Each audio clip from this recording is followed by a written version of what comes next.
Wobbuffet. Hey guys, and welcome to another neat pickups video. I think this is number 15. We got 22 fantastic games to go over, and as per usual, I think we might as well rename this channel to Switch Pickups because we got a whole lot of those. To start things off, something very basic, right? Pikmin 4. Obviously the fourth entry in this Nintendo's take on real-time strategy with these little Pikmin. We got the Ice Pikmin, which is the brand new unit in this game. All Pikmin are showcased here, including this weird dog thing. But except for the Rock Pikmin, he's somewhere in the back. There he is, right later. Yeah, I haven't checked this game out yet, but I've heard plenty of good things. I have some childhood trauma associated with Part 1, as it was one of my very first GameCube games given to me on Christmas Day. And the whole time-based, you only have like 30 days to complete the game. And just those agonizing squeals of your dying units really left quite the impact on me. But yeah, here's part 4, and it's good. And I'll play these games out of order, most likely. Next up, we got a super rare release here, The Tourist. I've been playing this game just a little bit. The only downside of this game is you only have one save file. So if you want to start brand new, as I want to, for streaming purposes, it erases all your progress. But let's kind of take a look at the packaging here because it's very nice. It has a slip cover here, which makes storage kind of a pain in the butt, but it looks nice. Just the game, which by the way has a fantastic visual style. It's kind of like polygonal,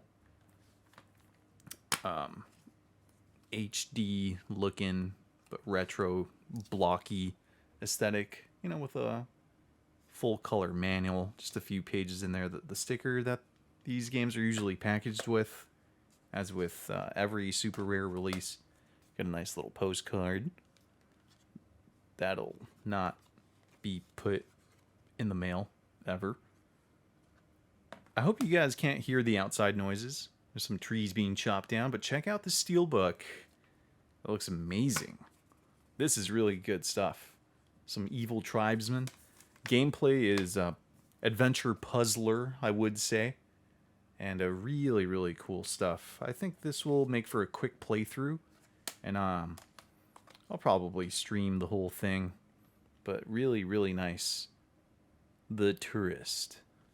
We also cannot forget the trading cards that these super rare games come with too. You got like a random assortment of these little cards, and it's actually pretty cool fanfare. Surfer Dude, the Captain, and a very shiny like rendition of the steelbook, I guess. That's sweet. And just kind of like the cover card. Good stuff. Bayonetta 3. I had to get this game because I have the first two parts on Wii U. Those two came bundled together. And the same people responsible for the Bayonetta series are the ones that created God Hand. And God Hand is a masterpiece. Now, Bayonetta is a long-running franchise with plenty of fans. Just very action-packed, over-the-top, ridiculous sequences, like huge enemies, huge bosses, and kind of a risque protagonist, right? Bayonetta is scantily clad most of the time, but she shoots with her high heels, like heel guns, and has other guns, and she uses her hair and the aid of demons to combat her enemies. Just really crazy stuff. I'm sure you guys have heard of it. here's part 3. I was missing it for a while, and I definitely wanted to add it to my collection. And in true gnarly Seabass fashion, I had to get the spin-off title, Bayonetta Origins, Cereza, and the Lost Demon. This is a vast departure from the type of gameplay that you'll find in the original trilogy. I believe you're both like a baby Bayonetta and her like weird Cheshire cat, Cheshire cat. And it's I think it controls. I might be completely wrong on this, but because I haven't played it yet, still sealed. But you control both characters with corresponding thumbsticks type deal, and you use the cat to attack and solve puzzles, and Bayonetta's more of a puppeteer, right? I think. I'm not really sure, but it looks sweet, and the art style kind of has like this storybook aesthetic, so that's sweet. Yeah. Sakuna of Rice and Ruin. I did not know this game was published by Xseed. Those guys do some crazy stuff, some stuff that gets harder and harder to find down the road. And I've been looking for this title for a while too. I had to kind of drive a ways away to get it, but it's like a side-scrolling action game with some farming sim elements. Once you've, destroyed all the monsters, you go back to your rice paddy to tend to your villagers or something. And you're this little girl, and she is the main protagonist. But I've heard really good things about the game, and the visual style is also very nice. That's a really cool cover. We still have it sealed. Otherwise, I believe there's a manual in there. So some good fanfare. Good stuff, Xseed. Keep doing your thing. Blazing through these pickups, we got PacMan World Repack. There's a few of these PacMan World games that came out around the PlayStation 1 or maybe the GameCube era, or it spanned that amount of time. But here it is, brought to you in HD, and I believe this is just the first game remastered or repacked. So that's neat. I have a soft spot for these collectathon adventure platformer games of ye olden time. Not many games of the sort come out these days, so it's a nice little blast from the past. And yeah, good stuff. Pac-Man, here he is. What else we got? Strange Brigade, also from Super Rare. That's why you'll see the PAL markings there. And this game's pretty interesting. I have been playing this game just ever so briefly, just to check it out, because I've heard good things about it from like Radical Reggie and Metal Jesus. They said this game is neat. Best enjoyed cooperatively, I think, so that you and a buddy can mow down mobs of mummies. That's what the game's about. It's like Egyptian archaeologists, explorers, and it's a third-person action shooter, cover-based shooter type deal. And yeah, pretty interesting. Everyone's like, oh, the narrator's so cool. And he's one of those like old-timey narrators. And there's kind of like cut scenes and like old film, right? Like grainy, kind of like that aesthetic. But really cool, different playable characters there. I chose just the generic main guy to kind of feel it out. But I think next I'm going to try her, whatever her name is. And we're gonna check out the trading cards that they came with, because she's more of like a melee-based character, which I thought was interesting. Let's take a look at the trading cards. You got the cover card, another cover style card. There she is, Gracie Braithwaite. yeah, that's her. I guess she's good with explosives too. And then we got this nerd, Archimedes De Quincy. Um, yeah, I love these little trading cards. It's a nice little added touch to these releases. All right, all right. 3 more Switch pickups to go, and we have another basic must-have. Paper Mario, the Origami King. I think that with this game, I've completed all the Paper Mario game releases except for the original on N64. I'm trying to think. But yeah, Nintendo's been tweaking the battle system throughout the series, I guess, to keep things fresh. I personally enjoy the traditional turn-based JRPG style battle systems, like with Super Mario RPG Legend of the Seven Stars, which I cannot wait for that release. That re-release looks amazing.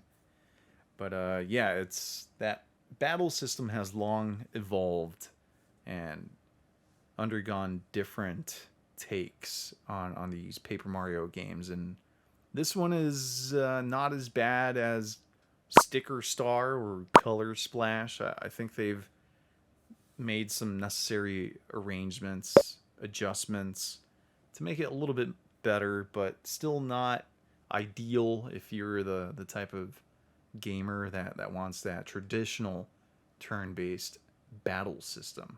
But yeah, I mean, I'm sure it's a good game. You got our boy Spike right there, and everyone's a sticker or something. And the main bad guy is the Origami King. That's neat. I'm sure that the game's very humorous and colorful and happy. Ooh, this is a goodie. This is a goodie. I've been looking for the limited edition of Front Mission First, published by Microids. Again, those guys do some good stuff. Hey, I don't know if this is an unpopular opinion, and I'm not sure how well you can tell with the glare and all sorts of stuff, but this is a nice little lenticular cover. It's a slip cover that you just take off. I have it sealed here, but I think more games should have lenticular covers. It looks really sweet, like it gives it some depth, and it's awesome. So I've been on this mech kick for some years now, and this is one of the pioneering games in the top-down strategy mech games. So this is the first game, which, if I'm not mistaken, came out on the Super Nintendo, and it's ported over to, you know, current generation consoles with upgraded graphics and quality of life improvements, I'm sure. And yeah, just some good old robot battling with some strategery involved, and just really sick release. That looks awesome. I'm happy to get this one. Last Switch game, had completely forgotten that I pre-ordered this game. I'm not a huge Sonic fan, but I am a huge pack-in collection compendium games. This thing has 16 classic Sonic games with some new playable characters and stuff. So that's sweet. It came in this bigger box. Yeah, I'm pretty sure it has a whole bunch of the original games. Yeah, and you can kind of take a peek at the packaging there. I think it comes with some art cards. And yeah, not much to say about it. It looks like a Sega Genesis box. That's neat. We have a sole PS3 game, but this is a good one. We got the Sly Collection. Sly Cooper had or I think only has a trilogy. There might be some handheld spin-offs. But the cool thing about this collection here is that all 3 entries are baked onto the disc with no need for redemption codes or DLC, none of that. So whenever I get my PS3 back up here from the South, I'll be able to, dive into the series, which is critically acclaimed and has a whole bunch of fans. So I'm okay with just having this singular release as opposed to the 3 separate entries, just because I don't have a lot of nostalgia for this series. I missed out on these games back in the day, but I'm happy to have them all in one spot here. So that's really cool. Nothing but good things about Sly Cooper. Some stealth action with some cel-shaded graphics. You know the deal. Some PS4 games. Oh man.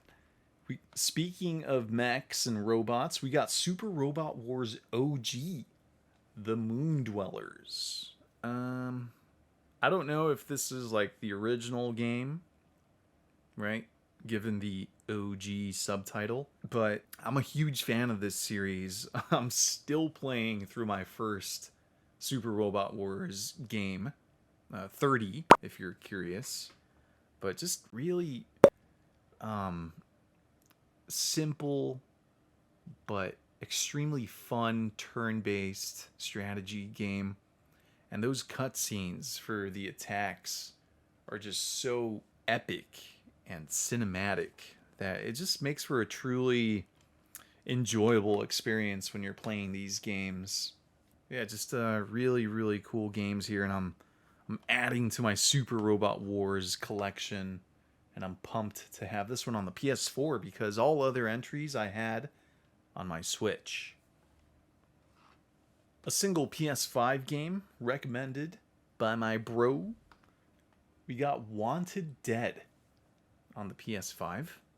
Love the cover art here. Very, very pink, very gnarly sea bass. What's going on here? Let's try and figure it out. Tattooed katana lady, fat cat, and some grizzled dudes. So this game is a third-person hack and slash cover-based shooter action game, and my brother recommended this to me because he said upon completing this game that it really reminded him of Devil's Third, a game which at present time I am playing through on the streams, and that game is ridiculous and over the top, and this is going to be the perfect replacement for once I'm done playing Devil's Third. It's very similar. It's silly, cheesy. The only bad things that I've heard of this game is frequent crashes. I have not experienced one yet, but I've also only just played it for maybe an hour, and it looks nice. The graphics are great. When my brother played it, it only crashed on him once or twice, and it was during like non-important times. So I'm actually looking forward to diving back into this one and giving it a fair shake. Let's do some handheld games. Star Fox 64 3D. I think this is just Star Fox 64 on the 3DS, and I was missing this game. Not much to say about it. Here it is. The only Star Fox game that I'm missing, I believe, is Star Fox Assault on the GameCube, and I really want that game. I passed on an opportunity to buy it a couple years ago, and I'm kind of kicking myself for it. But here's your boy, Star Fox McCloud, blowing stuff up in outer space in his R-Wing. Kirby Planet Robobot, also on the 3DS. Another must-have, I've been told by the internet. Everyone loves this game. Again, not a huge Kirby fan, but this one's really good, and I finally picked it up. Not much to say about it, other than I'm looking forward to checking out what all the ranting and raving is about. So, yeah. On the Nintendo DS, we got Glory of Heracles. What is this? Greek mythology, right?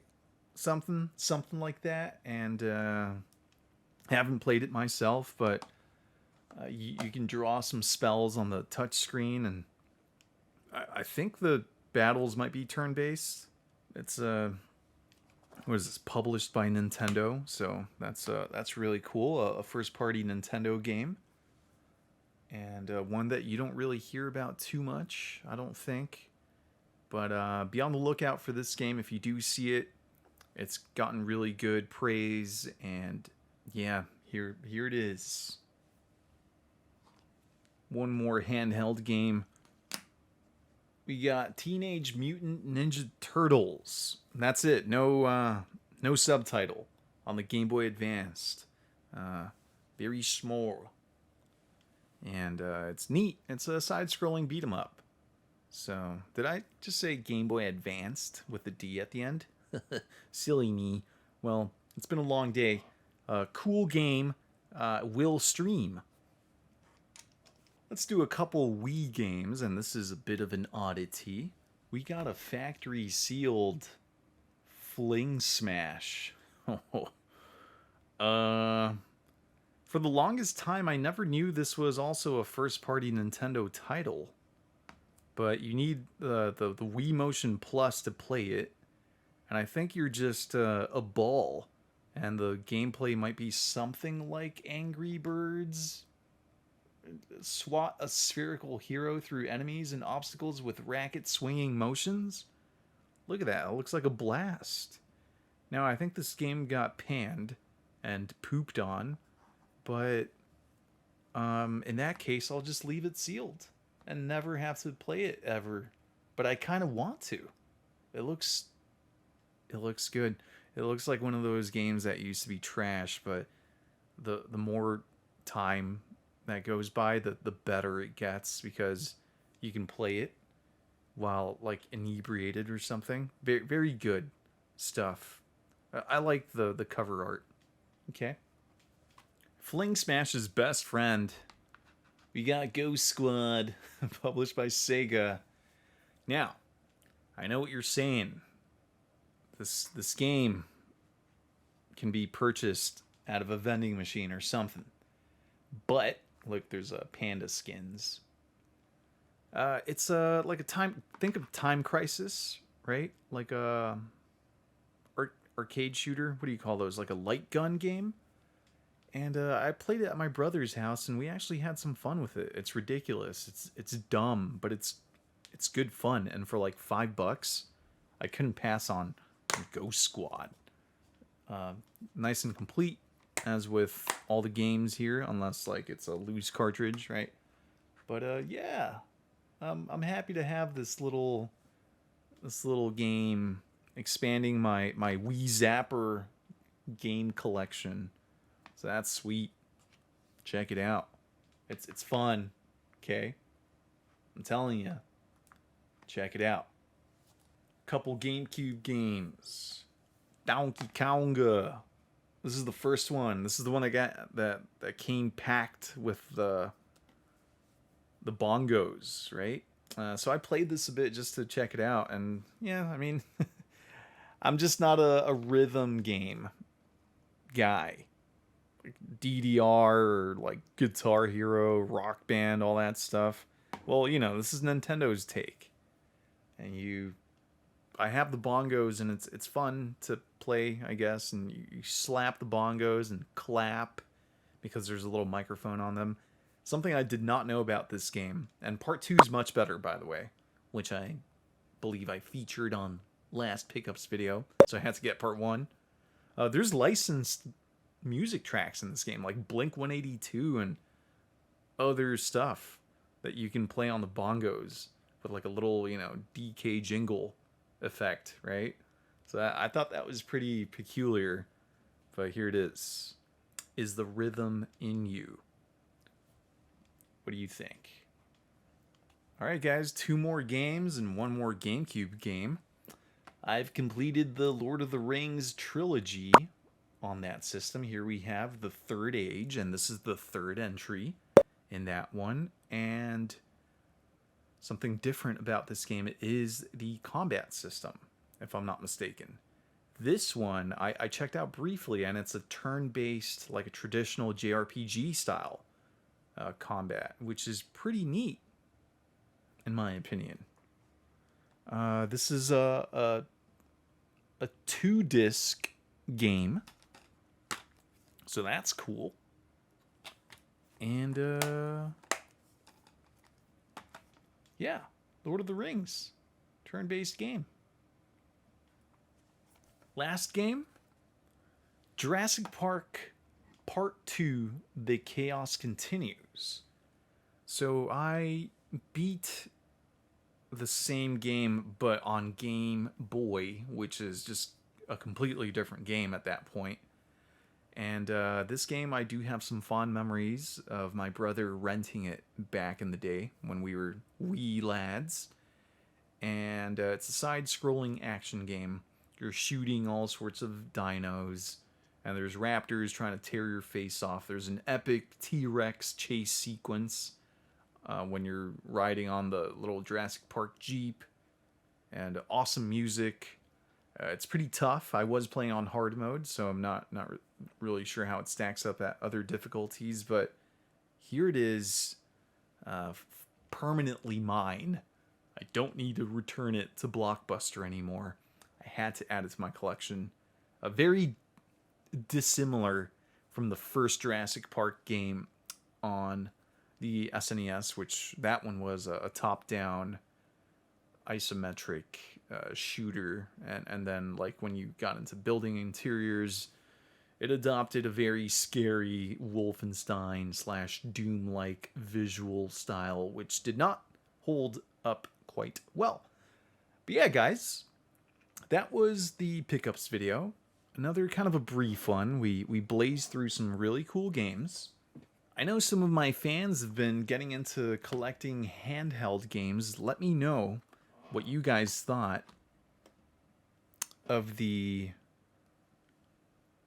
DS and 3DS games on this episode. Is my chair creaking? I think it's making some noises. But yeah, a nice variety of games, unless they're all Switch games. And I'll catch you guys next time. Okay, bye.